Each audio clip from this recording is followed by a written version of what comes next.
اعوذ باللہ من الشیطان الرجیم بسم اللہ الرحمن الرحیم۔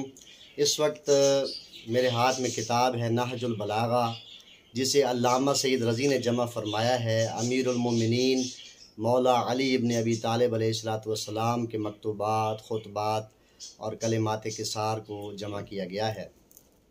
ہم کوشش کریں گے کہ اس میں سے کچھ نہ کچھ تلاوت کریں اور آپ کی سماعتوں کی نظر کریں۔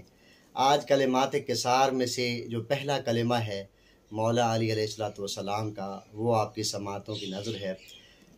قال علی علیہ السلام کن فی الفتنۃ کابن اللبون لا ظہر فیرکب ولا زرع فیحلب۔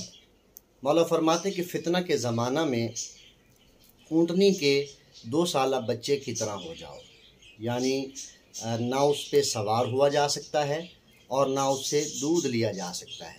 اور ظاہر ہے کہ یہ زمانہ فتنوں کا زمانہ ہے۔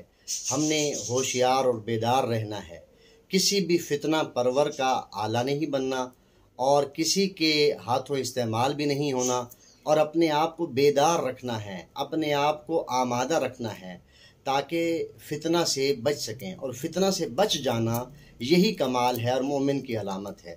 والسلام علیکم ورحمۃ اللہ وبرکاتہ۔